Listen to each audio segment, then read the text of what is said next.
HRN listeners. As we celebrate our 15th year, we are deepening our commitment to giving voice to the next generation of food systems storytellers, and we need your help.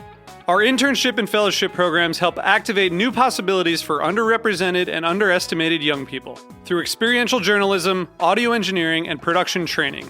Through these unique programs, HRN helps food equity stewards build essential workforce readiness skills that expand their potential and foster economic mobility. Please consider supporting these critical programs. And with a minimum donation, you can be entered to win a dinner for two at an amazing restaurant in one of 8 cities and tickets to a concert at a great venue in one of those cities. We have incredible partners across the country who have donated, as they also share our passion for helping to educate the next generation of food systems storytellers. Check out heritageradionetwork.org/15 to donate and enter to win today. That's heritageradionetwork.org/15 to donate and enter to win today. And make sure you donate before March 31st. Thank you.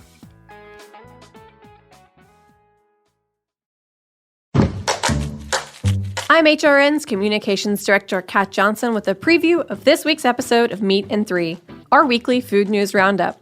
Fall is finally here, so it's time to get funky and devote an episode to some of our favorite spunky microbes. Fungi just provide this beautiful, whimsical lens on how the world works. They have so many roles. They're this strange and magical-seeming group of organisms, but they've got it all figured out. Should you eat the cheese rind? Can you eat the rind? These are like the biggest questions. We'll answer all of your questions about mysterious mushrooms and crazy curds. Plus, we'll give you a sneak listen to the newest season of Modernist Breadcrumbs. So tune in to this week's Meat and Three on Heritage Radio Network, available wherever you listen to podcasts. This program is brought to you by Joule, sous vide by Chef Steps. Joule takes the guesswork out of cooking. Learn more at chefsteps.com/JOULE.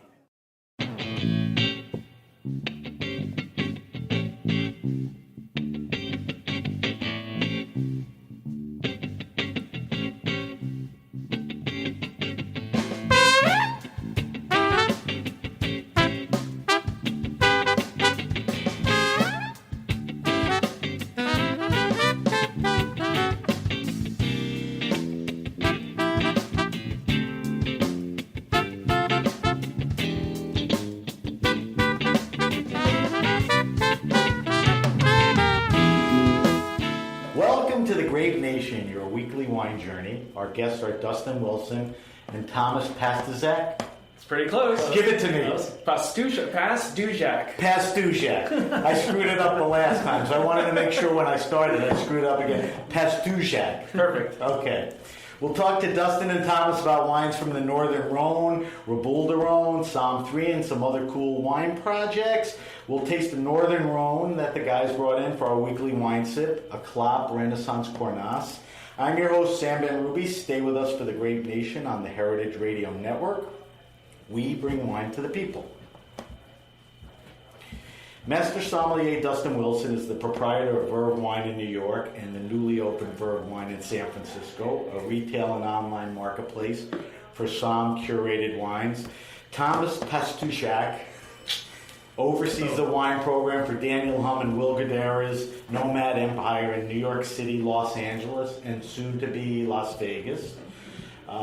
Dustin and Thomas came up through the ranks of great restaurants like Frasca, Colicchio & Sons, and 11 Madison, just to name a few.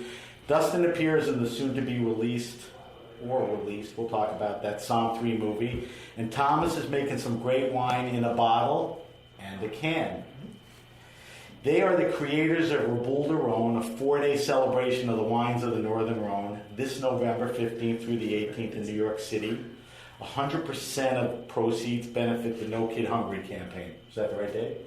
That is correct. Okay, good. All right, welcome back to the Grape Nation. Thanks for having us, Sam. Thomas and Dustin, listen, we have a lot to talk about. There's a lot of stuff going on, and I want to cover everything. You're in charge. Let's go. But let's start with Northern Rhone wines. Let's talk about Reboule, and we'll get into a bunch of things. So, collectively, you guys have been around more wine than anyone. Collectively.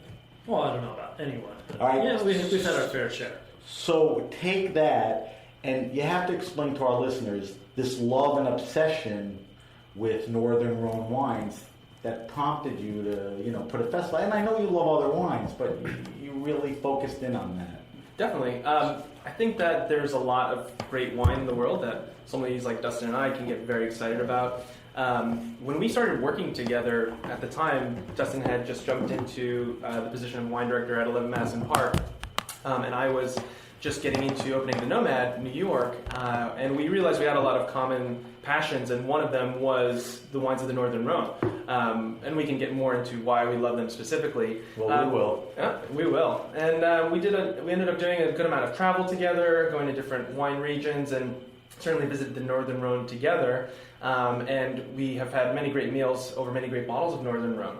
And going back now, probably about 3 years, we were in the Northern Rhone on a trip and visiting a number of great domains, but in particular, we were at Domaine André Perret and visiting his estate and tasting his Condrieu and his Saint-Joseph wines. And we were just reveling over how great the wines were, and we were talking about how there's so many great festivals and opportunities to celebrate different regions of the world of wine, Northern Rhone not being one of them. And Andre, he actually said it's a bit of a shame that nobody has taken the opportunity to do that. So Dustin and I looked at each other and we said, this is great. We should do this. We should throw, a big party to celebrate the area, but let's also do it for good cause. So when we were speaking with Andre, we said, well, okay, what would you call a big party that you might host in the Northern Rhone, in the cellar or in the vineyard at the end of a successful vintage? Is there a tradition of that? Turns out there is, and it's called a Reboule. And so Reboule is basically the after-harvest party that's thrown for the harvest hands, for the cellar hands, basically as a thanks for a great vintage. And so we came up with the name Reboule du Rhone. And that's how we kind of kicked that off. This was what year? I think I always forget. But I think it's early 16. Yeah, because we were tasting the 15s out of barrel. That's right. Yeah. And how, we'll talk about it a little later, but how long did it take to really firm up the idea and move on it?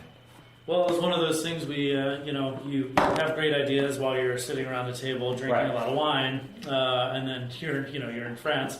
And then you get back home and you get back into the swing of things. So it was actually a couple of months went by before we even discussed it again. And it was one of those things that we were like, that conversation that we had, we don't want it to turn into one of those great ideas that just fizzles out. Right. So Thomas and I were like, look, let's act on this and let's try to get the ball moving somehow. So, if this was early 16, we threw the first Reboule last November. So about a year and a half total that it took to kind of get this thing all planned and mapped out. When did you decide that you would do it for a cause, raise money for a charity? Was that always right away? Thomas and I both worked a lot of various wine events that kind of fit into a similar mold, and we've always really enjoyed working them, and they're a lot of fun. But where we saw the biggest opportunity to kind of do something a little bit different is, take this captured audience that we have and this audience that frankly gets to experience a lot of really great wines of the world and great food, etc. And let's make it for a great cause right out of the gates. And for us, we had both worked with No Kid Hungry for a number of years. Thomas, I think, was like 11 or 12 years or something like that. On the board. He had done a number of events with them. He helped get me involved with them, actually. So I worked in a sommelier capacity with them for a few years. And they fit right into kind of what we do. They're very involved in the food and wine world. The charity itself benefits children who don't have a lot of great access to meals throughout the course of the day, especially in the mornings and the afternoon, like lunchtime and whatnot. And it creates programs for those children and helps to feed them. So for us, it was a really important cause and one we really believe in. And so we went to them, and they were our first choice when we came up with the idea. Sealed we right sat down, we're like, hey, we got this idea for this crazy Rhone event, and da-da-da-da, and they were like, it sounds awesome, let's do it. Thrilled. We'll come back and talk about the event and, all the pieces to it. Before we get to that, let me take advantage of your expertise and, the amount of wines you've tasted. Give me some current intel on the region. Talk to me about recent vintages, any exciting new winemakers. Things never change. Some things do. Let's talk about. I think there's been a couple of great vintages. And so tell me just what's going on there. Sure. I mean, since you mentioned vintages, we're pretty excited because for Reboule de Rhone 2018, we're going to be really focusing on the 2016 vintage, which is going to talk about that for a second. Which is an excellent vintage in the area. 16 was a challenging vintage in many regions in Europe throughout the course of the year. But what ended up happening in the Northern Rhone is you have wines of great finesse, freshness, elegance. Honestly, for my personal style, and I think Dustin would probably agree that it's a vintage that shows off, cool climate Syrah at its finest. It's really bright. Describe cool climate Syrah versus a vintage where it's not as cool. What are the characteristics? Well, it's a big conversation, but Syrah, we love Syrah from the Northern Rhone because it's a combination of weight and intensity, but elegance and lift as well. The wines are very aromatic. There's spice. There's plenty of fruit character, but then there's also a lot of earthy, savory, meaty, bloody, sanguine kind of character to Very it. common descriptors of those wines. Exactly, and so Syrah, especially in a vintage like 2016, really sort of promotes those kind of characteristics, more of the mineral savory characteristics, which we love. Plenty of acidity and juiciness in the wine, so it has length on the palate, but it's also super fresh and refreshing. So the wines are extremely versatile. They also age really, really well. And they're in the market now, right? Mm-hmm. Or coming, or they're there, right? Exactly, yeah. So they're accessible. Correct. Just quickly, 15, 14, the preceding vintages? 15, especially as far as critics are concerned, it is a blockbuster vintage. It is a very powerful, juicy, very driven vintage. The wines are going to be known for having great longevity, but they're also very intense and very weighted and very muscular in style. 2014, by contrast, a brighter, fresher, lighter vintage. So I think it's an interesting part of the conversation of the region that 16, 15, and 14 show such different characteristics in successive vintages. It really does show you the vintage variation or vintage specificity that you have in a part of the world like the Northern Rhone. So that's a fun vertical to have a 14, 15, 16 in front of you of a great winemaker. Yeah, totally. And I think for us too, what's interesting is, we consider all of those vintages to be very good. Right. You get different flavors out of them, but I think that we wouldn't pick one and say, hey, we think this is the best vintage or something. Do you have a favorite? Well, I haven't really tasted many of the 16s yet, so we'll see. We tasted out of barrel, but we'll see. No, I'm not. I don't know about a particular favorite. I think there are vintages which have certain characteristics which we love, but yeah, what I like about it is that it's 3 very good vintages that all have distinct characteristics. Which is great for the region. Yeah, and it's great to tell a story. What about anything new going on there? Any new producers? Any changes? I mean, I know the region is sort of some of the same guys for a long time, but anything of note? Well, it's a very small region, right. And I think that a lot of the producers that are there, certainly remain, and I think they're still in the forefront. What we're starting to see now, though, are some of the younger generation of those same estates. Getting a little bit more involved in the winemaking. So things are turning over. Their parents, yeah. The kids are. The next generation is kind of like getting their hands dirty a little bit with some of this. So they haven't quite taken over yet for the most part, but you are seeing more and more involvement from that next generation. Basically the people that are like Thomas and I's age. I think that's going on everywhere around the world. Yeah, and you're seeing like little kind of like micro negociant type producers kind of popping up here and there that are doing some interesting things, but that never really existed, or well, not that they haven't existed, but they haven't been around recently. They're fairly more recent than some of the bigger names. Right. All right. So for the people, the listeners that have not tasted through a lot of Northern Rhone wines, and the whole idea of this show is to drop some knowledge on everybody, be accessible, give people some good ideas. Let's talk about the best way to dive into the region. I mean, if you want to go to taste Northern Rhone wines, I'll set it up. It helps to walk into a good wine store like a Verve or another place that cares about those wines, and they'll turn you on. But the guy just jumping into it's not going to buy an expensive Hermitage. Give me the primer, how you get into this. Yeah, so I think the Northern Rhone is made up of a few different appellations. There's Côte-Rôtie in the north. Now, mind you, all of the red wines from the Northern Rhone are always focused on Syrah. So keep that in mind. It's always Syrah-based wines. Depending on what exact appellation you are drinking from, they may or may not be blending in some white grapes into that as well. So Côte Rôtie in the north, Syrah, but they'll oftentimes blend in a little bit of Viognier. Another white. Which is white grape. Yep. Just south of that, you actually have the appellations of Condrieu and Châteaubriand, which are white wine appellations that focus exclusively on Viognier. Then if you travel down south, you'll end up in Saint-Joseph, where Saint-Joseph is a long appellation running north-south on the left bank of the river. Again, Syrah, but you'll also see some Marsanne and Roussanne blended in with the Syrah, or you can also have Saint-Joseph Blanc, which are those two same white grapes. Right. Then you've got Hermitage, you've got Cornas. Cornas is always 100% Syrah. And then you've got Saint Péray in the very south. And then, of course, Crozes Hermitage, which is a large appellation that runs around Hermitage. So for me, I think what is interesting, each of the appellations offers a little something different. But if you're a person Let's talk about focusing price. Yeah, so I think if you're diving into Northern Rhone for the first time, I think where you find the most bang for the buck is in a place like either Saint-Joseph or probably Crozes Hermitage. Those are two appellations that tend to produce very good quality wines, but still at a really approachable price point. Okay. Can you, Thomas or Dustin, can you name a producer or two? Sure. At those levels? Sure, yeah. I mean, jumping in and just to speak about Saint-Joseph. On the lower value, price end. Certainly. Quality. A favorite would be Domaine Jean-Louis Chave, and certainly it's a very legendary, very historic estate. There's been winemaking in that family for hundreds of years. While Chave... C-H-A-V-E. Correct, Chave. yes, Chave. While the domain is known for making one of the most legendary wines of the area, Hermitage Rouge and Hermitage Blanc, the family also focuses on a more affordable négociant line, JL Chave selections.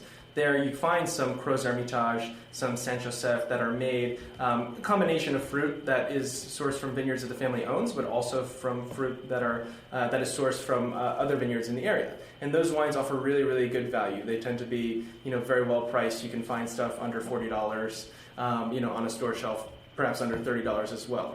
Another producer that one of whom will be joining us this year from Saint-Joseph, Domaine Monnier-Périol.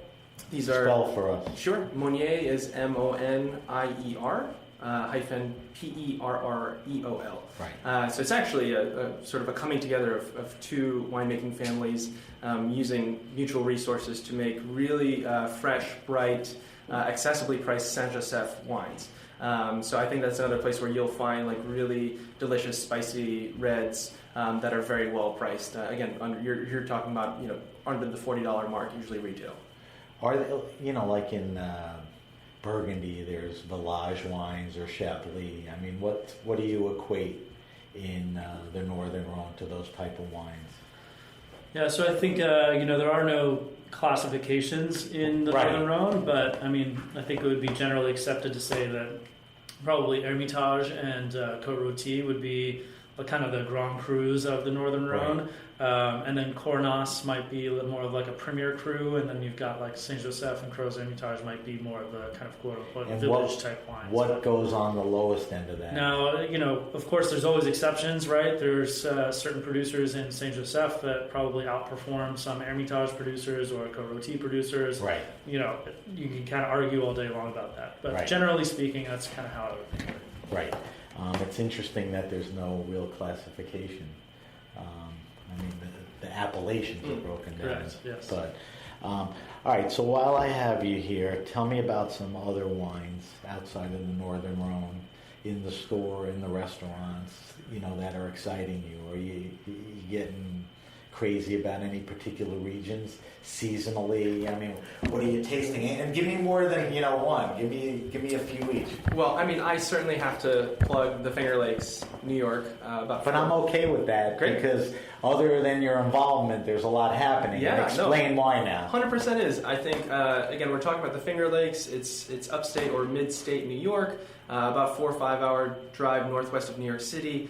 beautiful landscape that is a glacially carved area. Last ice age carved out these like really dramatic north-south facing lakes. It's beautiful to go to. It has a it has a long history, certainly for vacationing, and a beautiful place to hike and to be in nature. But it is one of the youngest wine regions, I would say, in the world in terms of how few decades it's actually had in terms of wine production, or more focused, serious wine production. But the quality and the level of what's happening right now is really fantastic. And every single year it seems like there's a new small producer coming up, or kind of what we were saying before, there is a former assistant winemaker who starts his own little thing, or the son of a winemaking family that splits off and starts his own production. And it's an interesting combination of the region is young, the appellation is young, the number of people who are investing in it right now, it's very high, and with social media and with enthusiasm for people in the wine world to find new areas that offer great value but also high quality wine,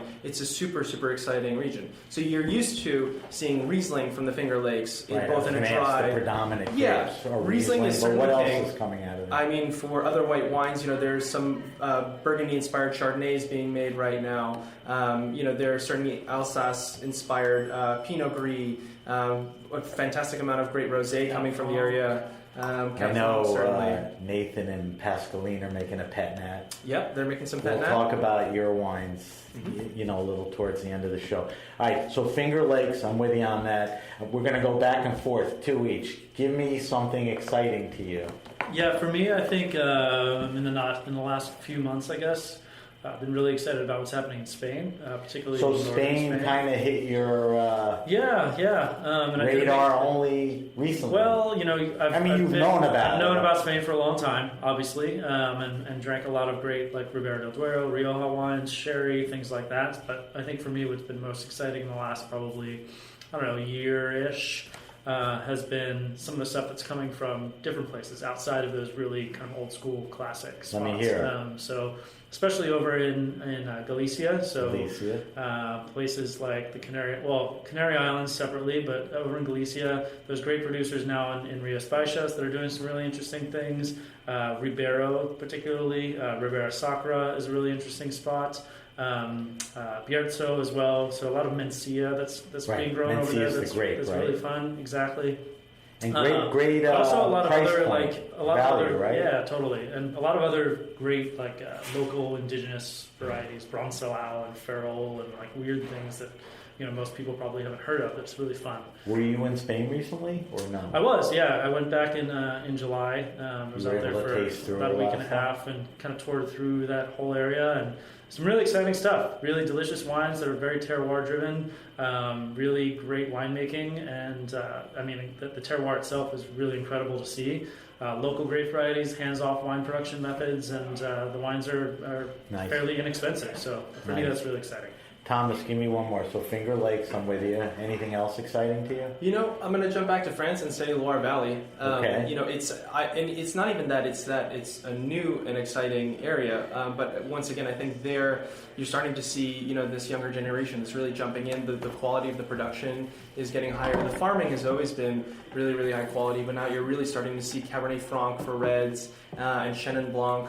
Particularly for whites that are becoming really, really exciting. Now, you're seeing more labels that say Anjou or, Saumur Champagny, these villages that you would only see a few producers making wine there or putting it on the label, or you'd only find a few domains that are getting the wines into the country. And now you're seeing this real upsurge of high quality producers. And again, the wines are super fairly priced, and especially for people nowadays are really looking for fresh food wines, higher acid, more mineral focused wines.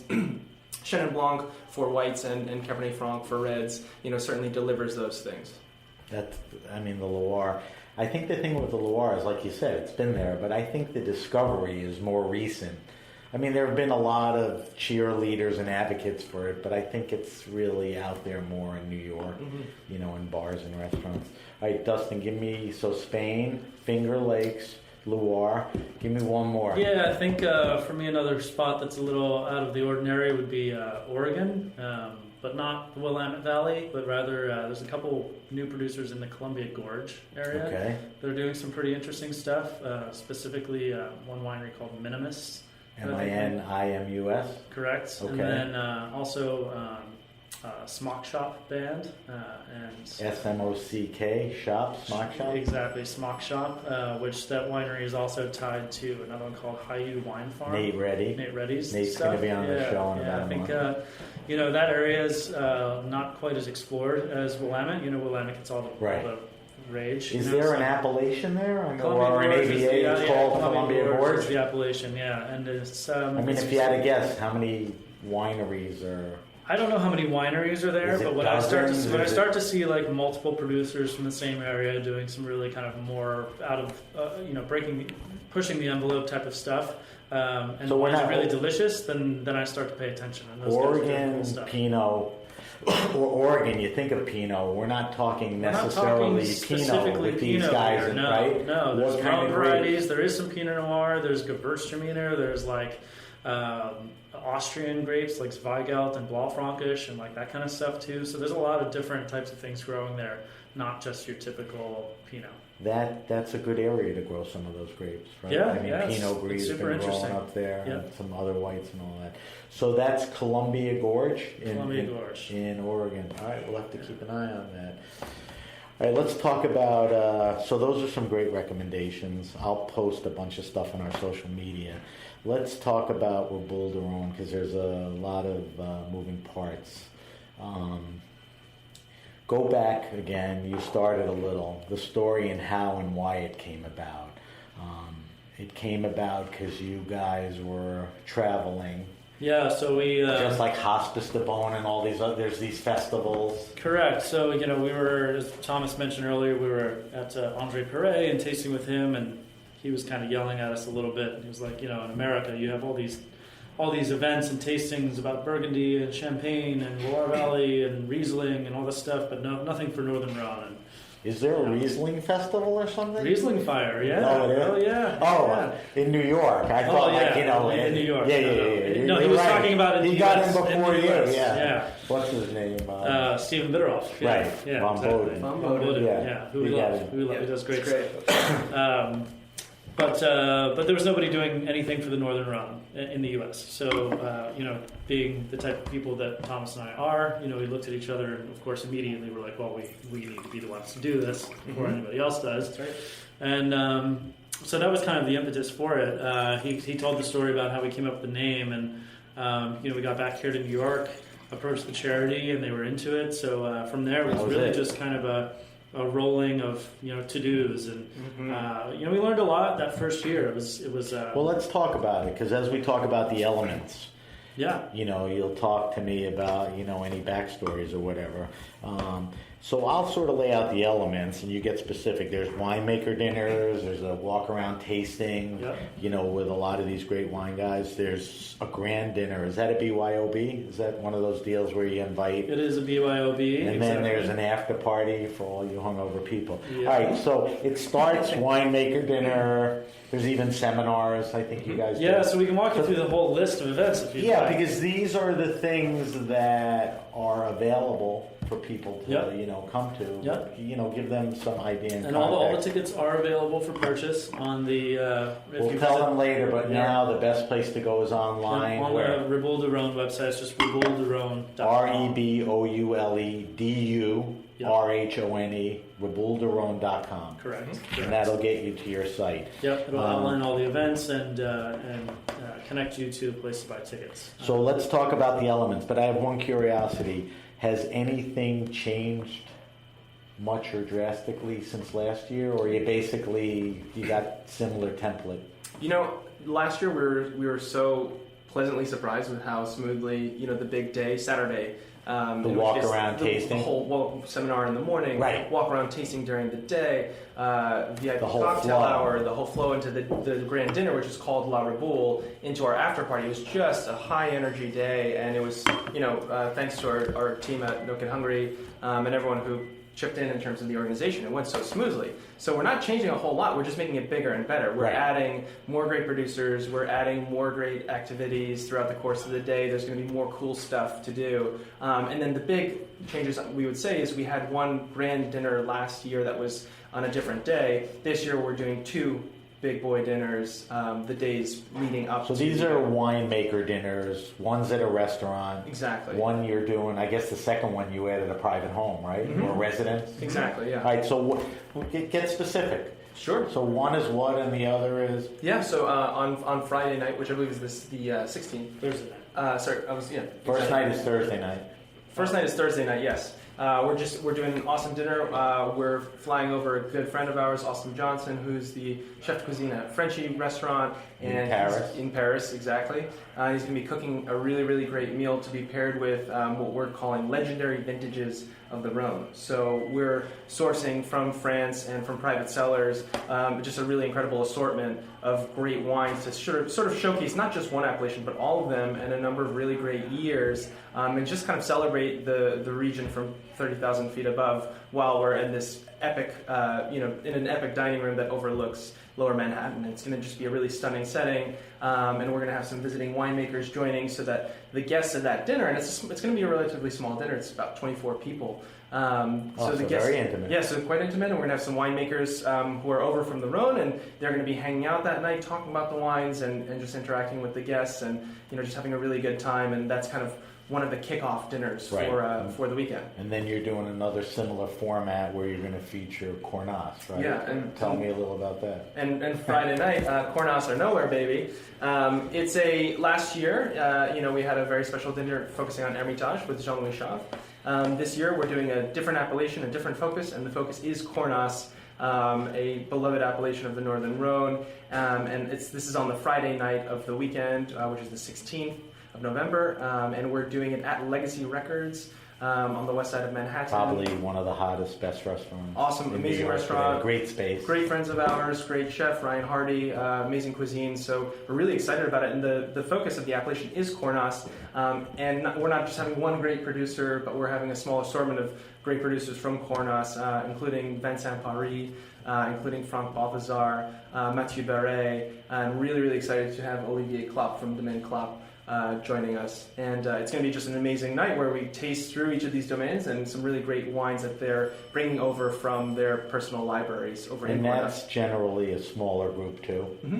Bigger than the other night, but not... Bigger than the Thursday night. Right. We're looking to about 50 people for that night. Yeah, so pretty... still fairly intimate, but larger. Yes. Then the next day, Thomas, as you alluded to, hits the ground running and goes all night. Are the seminars open to the public, or that's more of a...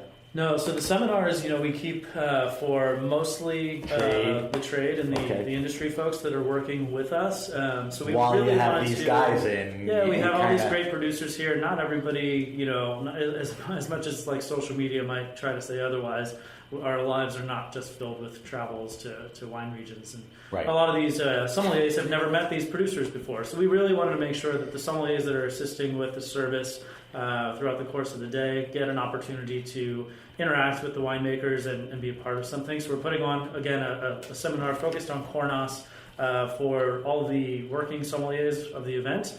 However, we do have a few seats available for the package holders. So we're offering various packages that someone can purchase for, let's say you want to attend everything over the course of the weekend. You can get into that if that's important to you. Then that's accessible to the package holders. Otherwise, it's not a ticket. It'll make sense when you go on the website and see the packages. Correct. So that's the morning seminars, and then it blows up into the big walk-around grand tasting. We go right into the Northern Rhone tasting, which is all of the winemakers at various stations throughout pouring their wines. How many? Mostly Give from me the some 16 highlights. vintage.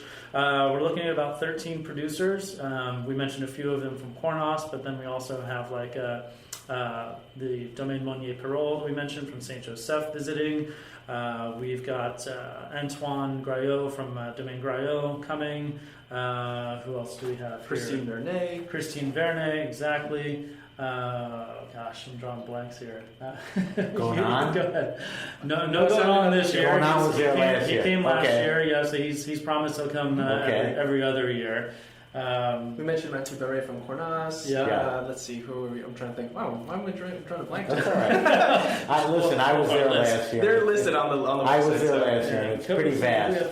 And here's the nice thing, and you mentioned it earlier. I mean, there's a big walk around with a lot of tables, and on each table are multiple tastings and all of that, and they are being poured by the most knowledgeable, best somm force in the country, not just New York. Correct. So we have top-notch sommeliers from all over, all over the world.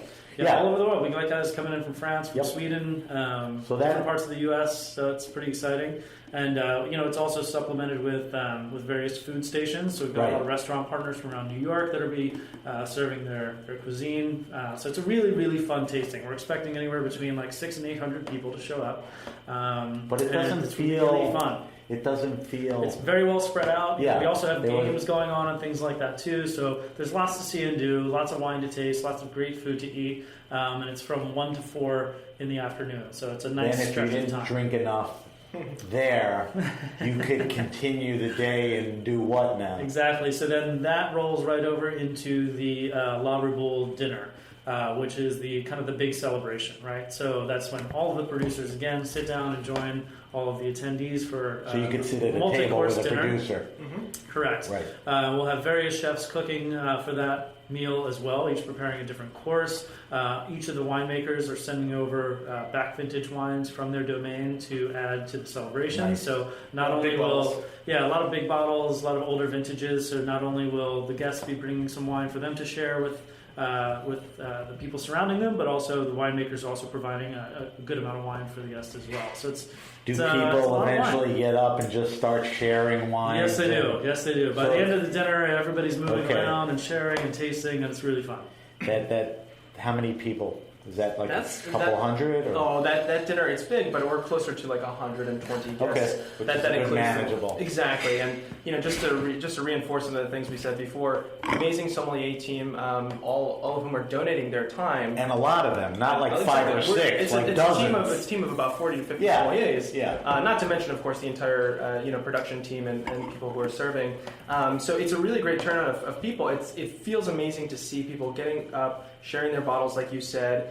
We will have a silent auction component. There's also going to be a live auction component, and this is where I just want to kind of circle back to Did you do that last year? We did, yeah. You did, okay. We did last year, and just to sort of say, we raised over $330,000 for No Kid Hungry last year. Again, 100% of the proceeds go to the charity. That's enough to feed 3.3 million children who are fighting with hunger. That's the money shot right there, man. And the sad statistic: 1 in 6 children in the U.S. Has to face issues with hunger and is not able to necessarily gain access to proper nutrition for breakfast and for lunch primarily. And so it's an important cause, and that's the sort of thing that is really important to Dustin and I. And we're very lucky in this world of food and wine to have great resources and the availability and the connections to a lot of people on the restaurant side as well as on the winemaking side. So to be able to do this all for such a great cause, to use our resources to do good, feels really amazing. Kudos to you guys for that.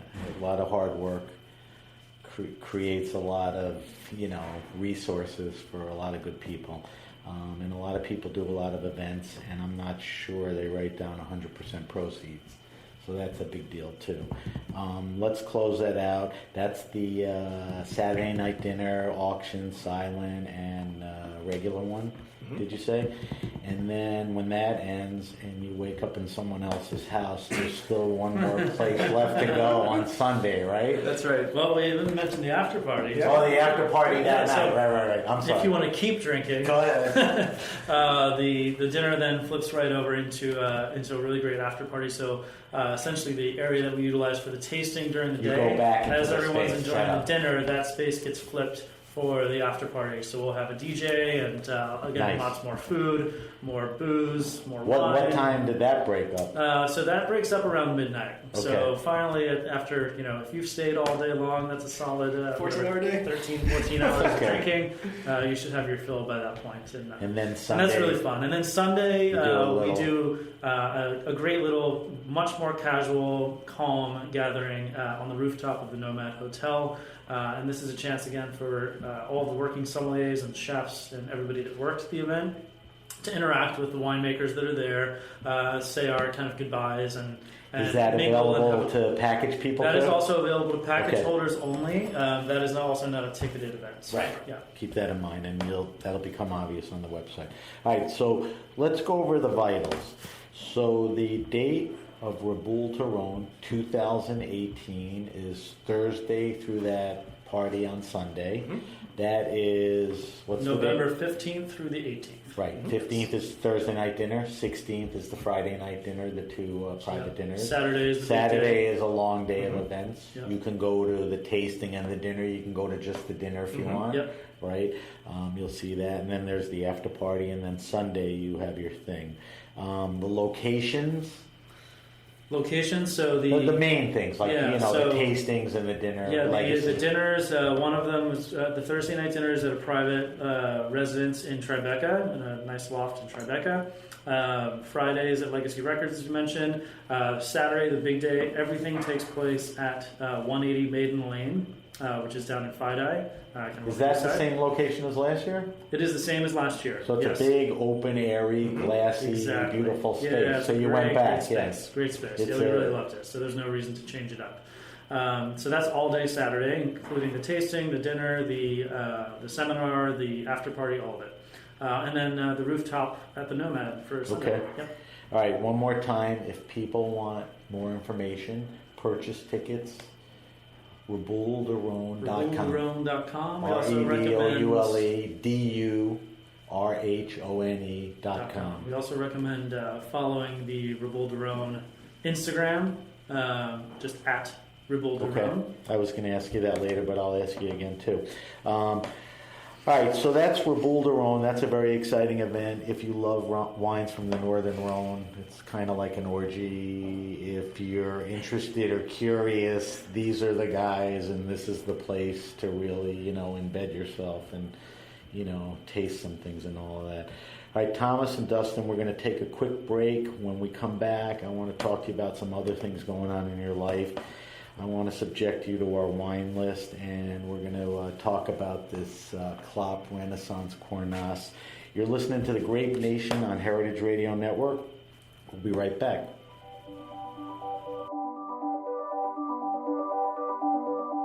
This program is brought to you by Jewel Sous Vide. My name is Katie Mosman-Wadler. I'm the Executive Director of HRN and a real-life Jewel user. I use Jewel to help me host the most delicious dinner parties.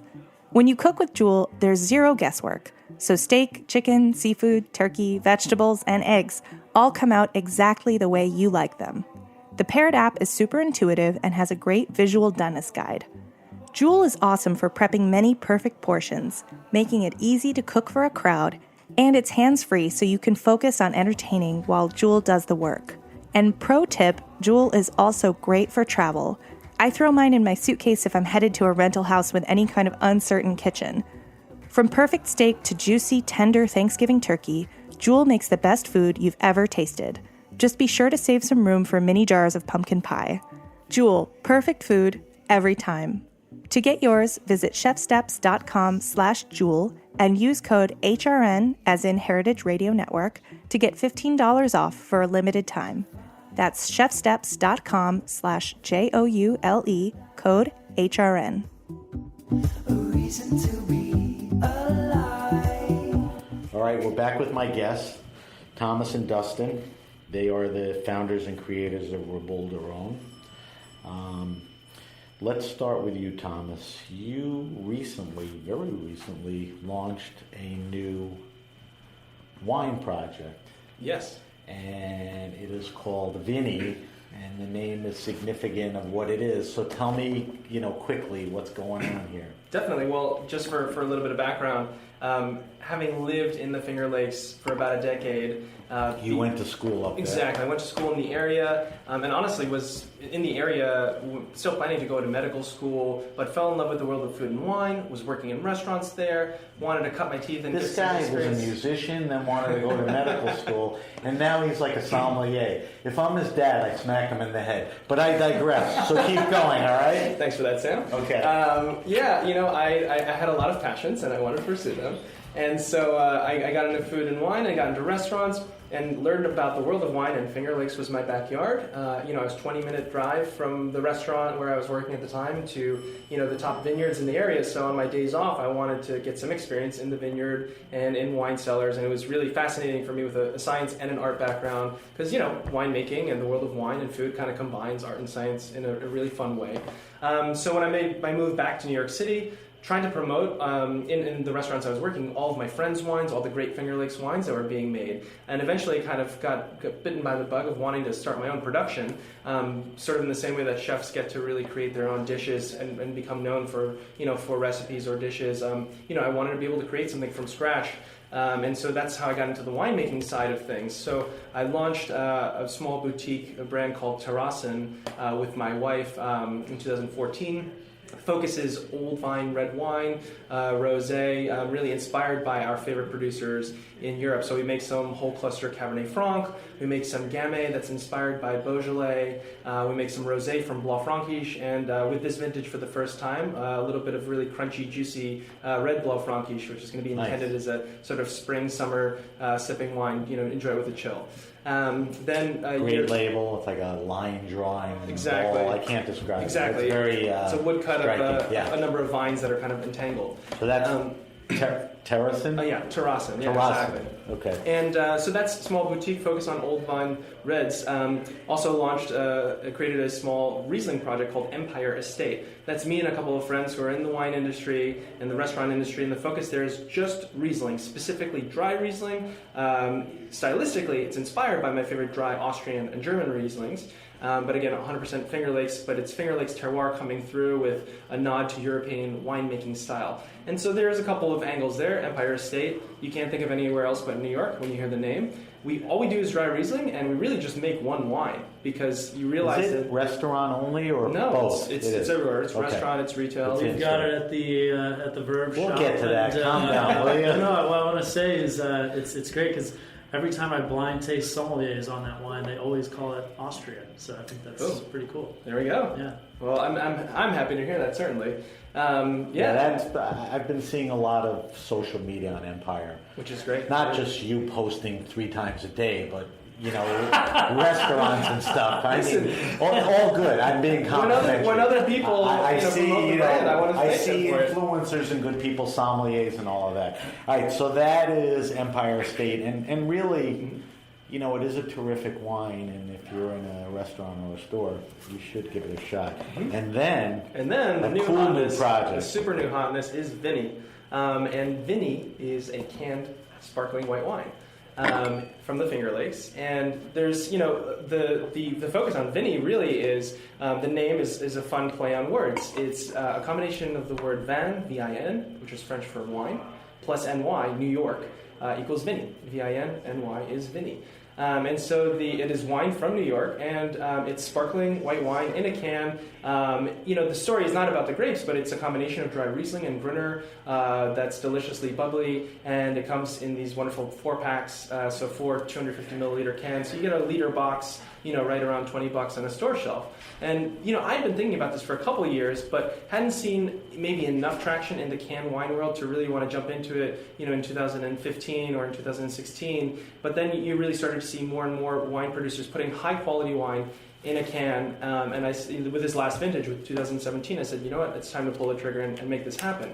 And honestly, as sommeliers, our primary focus is get more people to drink wine often, as much as possible, wherever they go. And the canned format is now actually considered a legitimate and quality-focused format. And so for those people who want to drink really good wine at the beach, at a pool, at a concert, when they're hiking, basically wherever bottles can't go, that's what Vinny is supposed to do. Right. So again, focus there is just get more people to drink wine, and specifically in this case, more New York, more Finger Lakes wine. And you said it's predominantly Riesling. Yeah, the dry Riesling Gruner Veltliner blend. It's limey, it's lemon lime, juicy, fresh, bright, crisp. No additives to it. No additives. It's just a wine. It's literally just sparkling wine. Exactly. Okay. And I know you released it this year. And it's available in restaurant stores. The distribution keeps getting better, right? Exactly, yeah.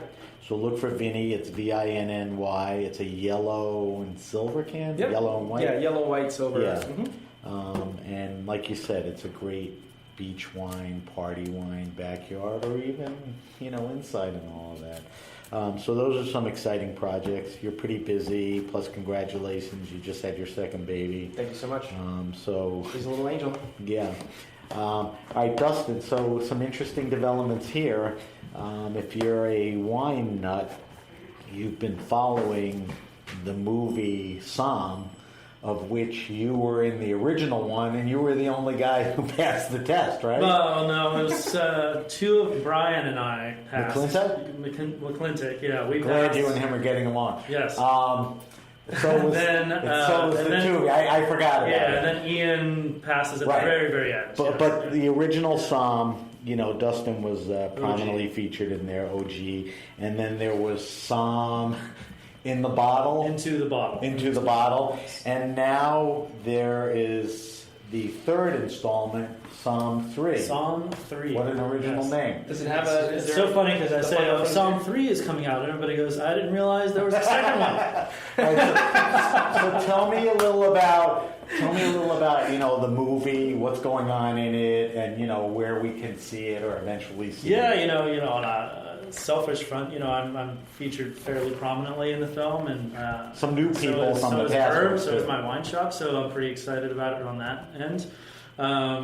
And I just was actually out in Napa recently to watch the movie with a crowd, and it was super well received. So we're really excited about it. I think it's a great balance of, if you've seen the other two, it's a good balance of both entertaining like the first one was, but also has a little bit more kind of wine geek kind of fun stuff in there too. Whereas the second movie was very, very wine heavy and didn't have a whole lot of more fun. Mass appeal. Are you saying? Definitely more mass appeal than the second one. Like a fun movie, not it's just a fun some movie. nerdy insider baseball movie, you can right? watch it and whether you know a lot about wine or not, and just be entertained.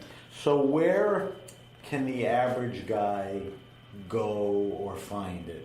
So through the end of the year, it's doing these kind of very limited one-night-only theatrical runs throughout the country. So my recommendation would be to, if you're not already following the Somm Films Instagram account, that tends to be the primary place where they make the announcements where these so it's not the classical movies opening on a Friday. No. It's a documentary, so it doesn't November quite go 7th, that way. right. Yeah, exactly. So their website?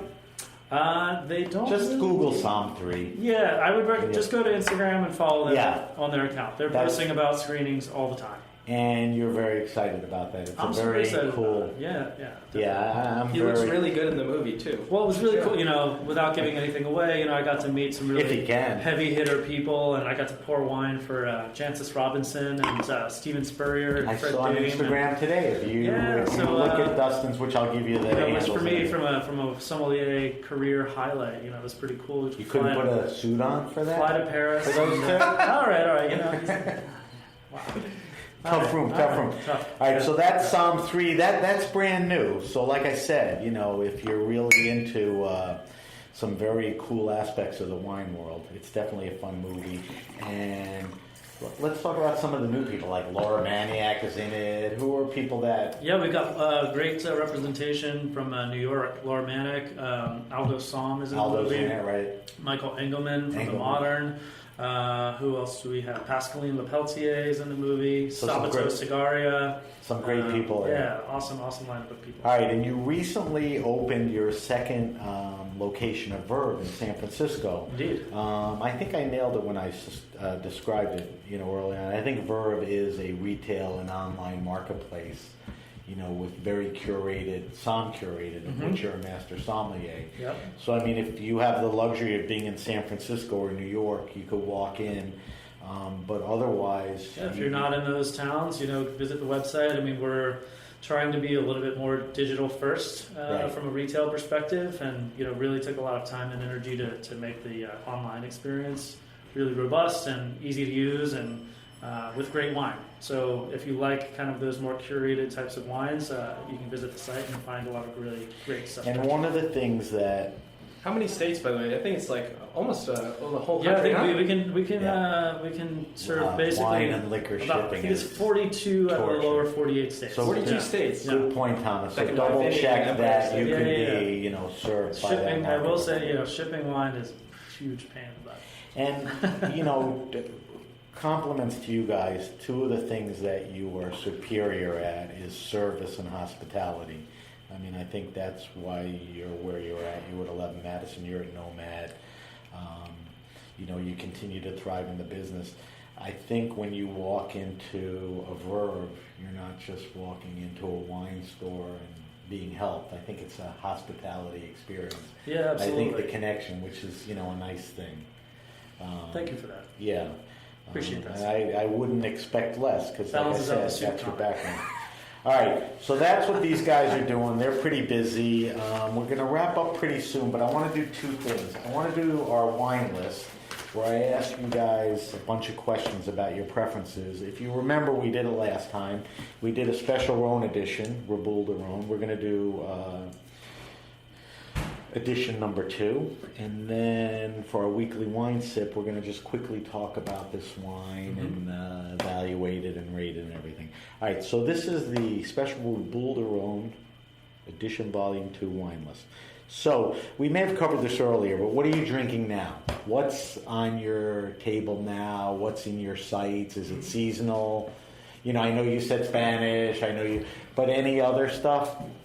Yeah, I think I like to think about what's in my fridge at home. And right, that's what I want to know. Which will be different 4 months from now, but what about now? Well, it ties into one of your questions earlier, value from the Northern Rhone. Côte du Rhone from producers that are known for making high quality wines, like a Côte du Rhone from Domaine Clop. Would be a good example, or a Franck Balthazar, for instance. Juicy, young, fresh wines like that.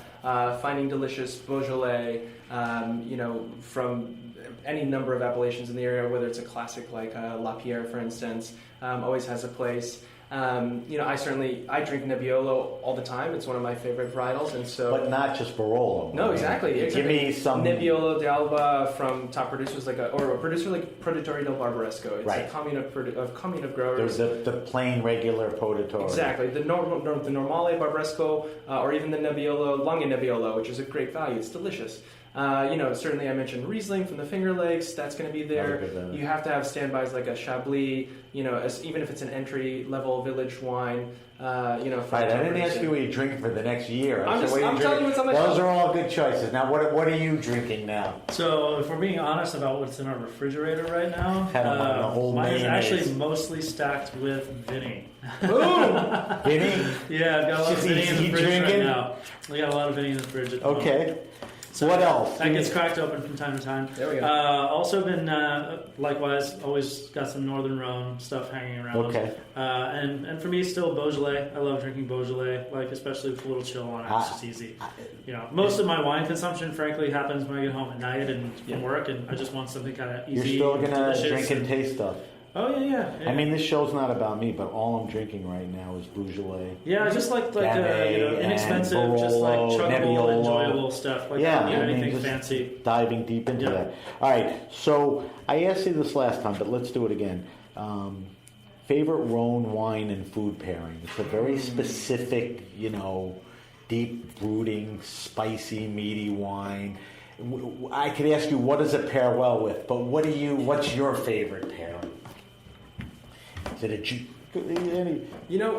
I'm going to go ahead and do the high-low thing here and say just like an insanely delicious burger. I'm a big fan of a juicy burger, a bacon cheddar burger. I was just going to say, it could handle the cheese and the exactly. cheddar. I mean, maybe a little smoke on the bacon, give it a little smokiness. It complements the smokiness of Northern Rhone Syrah. I think is delicious, and you're not spending a ton of money on. You could certainly say like a great dry aged ribeye, and for sure, yeah. But burger more accessible. Burger's accessible. Say no more. What about you? So I can't really argue with that or make anything better than that. So I'll say on the white Rhone side of things, because I think that everybody forgets that they do make white wine there. We talked about it actually. A great on the last show. kind of white Hermitage or white Saint Joseph wine that's with Marsanne base with like a nice roast chicken and maybe especially like a more fall preparation, maybe some morel mushrooms and like butter and like some richer flavors. And that is pretty tasty. That's a good call. All right, so without incriminating, leaving out, not being afraid to answer the question, favorite wine restaurant or bar in New York that one is a good wine restaurant and bar, good attention to wine, the list, people, the knowledge, but throw Rhone in, they're going to have some bottles and all that. Can you think of any?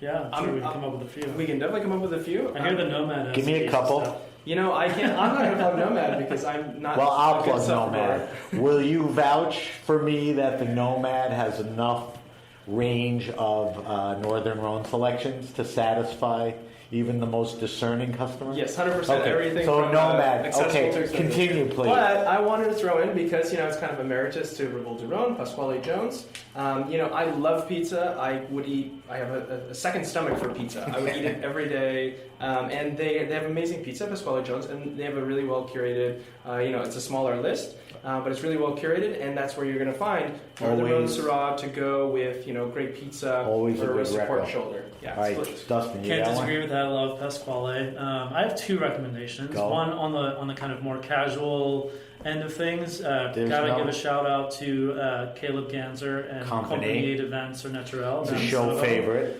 Really love those guys. Love what But they're doing. Rhone Really wines, you fun. can go in and Yeah, they have drink great one. Rhone wine Okay. on the list, and it's also just a great. What's the fun other place one? to drink wine? The other place I think it's a little more high end is Michael Engelman at the Modern. I Incredible. think that I has just one ate of the there. absolute best wine lists in the city right Best now. everything. Those guys are absolutely killing it. What Yeah. he's done with that program is really amazing. So Company is a very cool, hip place to, have a glass, even some food. Engelman at the Modern, will give you that experience. Thomas at the Nomad, same thing. All right, those are all good ones. Favorite all-time Rhone wine? Under $50. Under $50. Ooh. Any time, vintage, whatever. But it just wasn't an arm and a leg. Can I? Again, I hate Oh, sorry. to go for it. Can I? Before you forget. I'm not going to remember.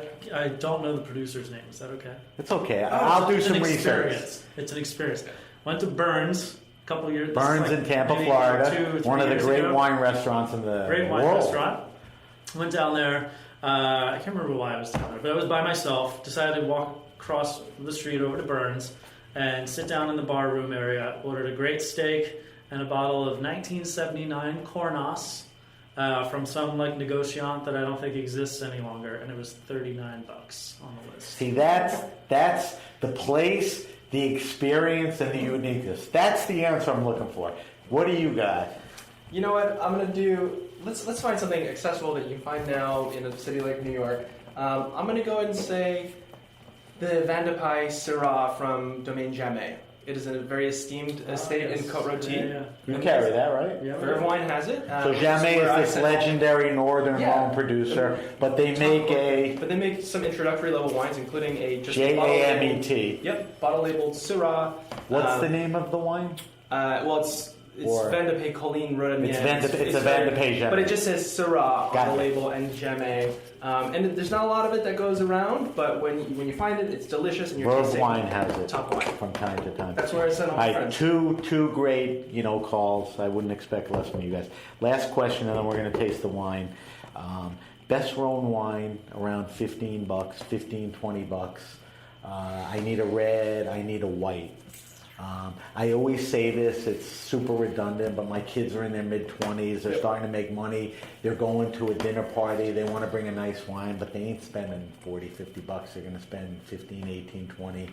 What's the killer bottle, white and red? But stay within the Rhone for me as best as you can. Yeah, I think for me on the red side, I might have to go back to a staple like Jean-Louis Chave and the negociant stuff that he does.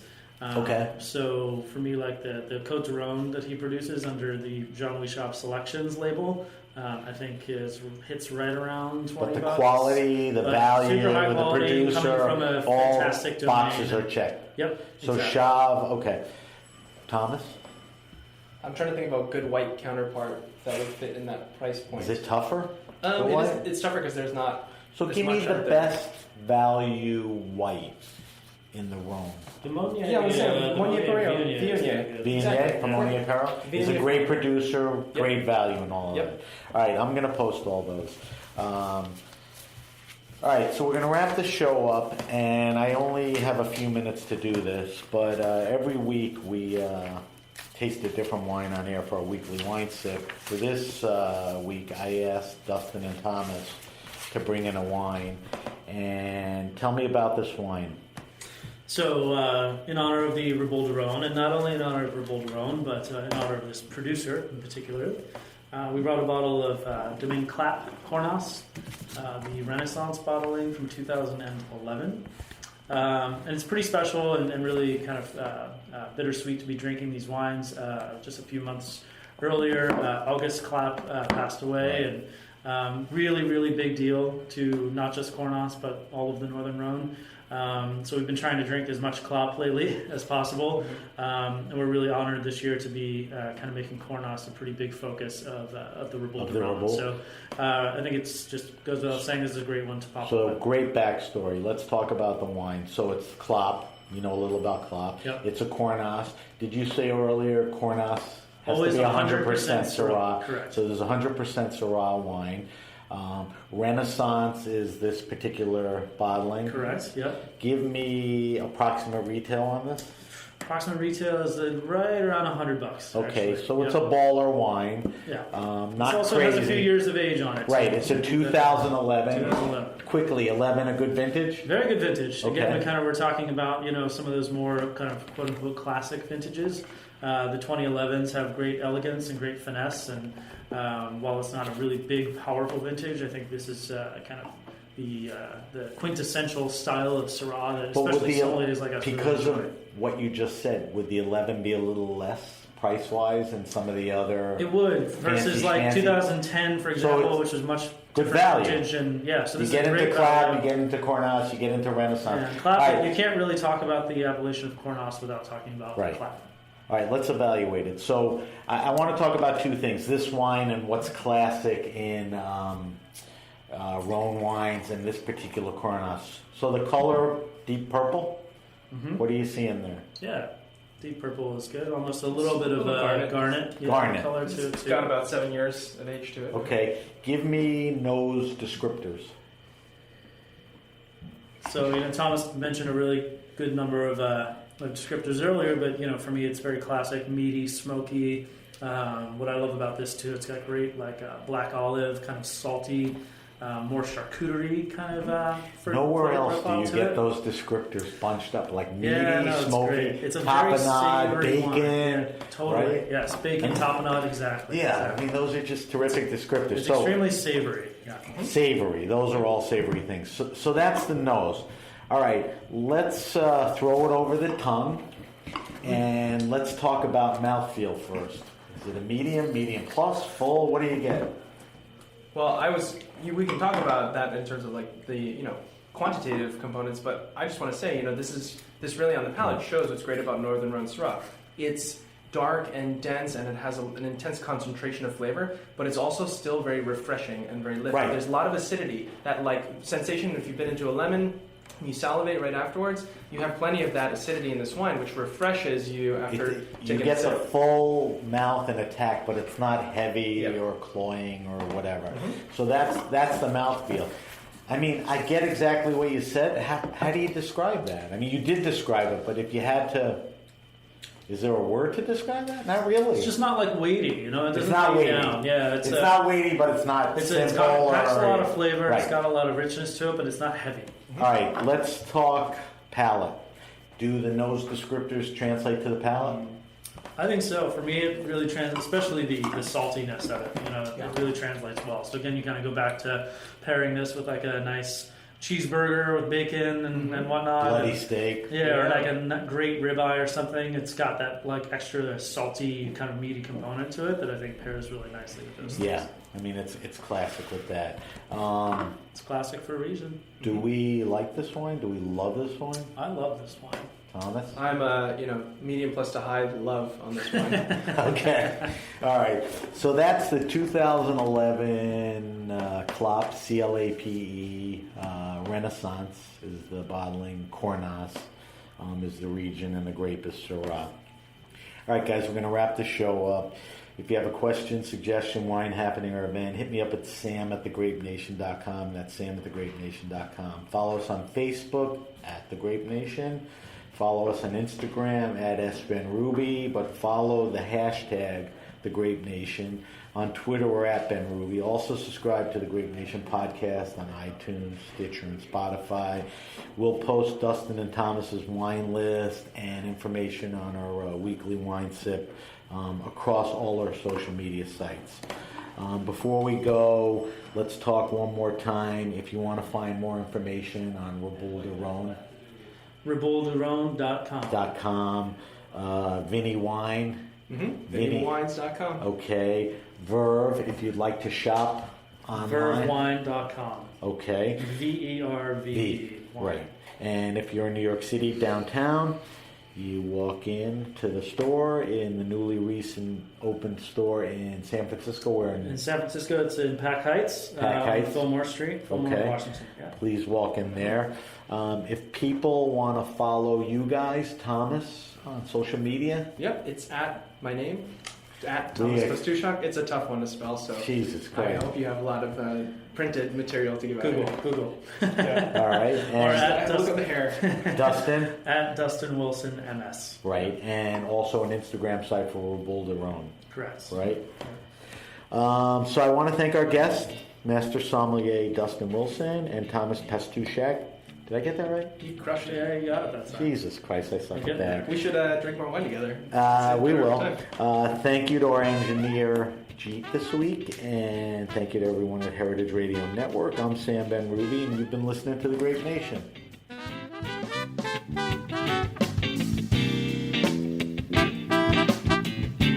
Thanks for listening to Heritage Radio Network, food radio supported by you. For our freshest content and to hear about exclusive events, subscribe to our newsletter. Enter your email at the bottom of our website, heritageradionetwork.org. Connect with us on Facebook, Instagram, and Twitter at heritage_radio. Heritage Radio Network is a nonprofit organization driving conversations to make the world a better, fairer, more delicious place. And we couldn't do it without support from listeners like you. Want to be a part of the food world's most innovative community? Rate the shows you like, tell your friends, and please join our community by becoming a member. Just click on the beating heart at the top right of our homepage. Thanks for listening.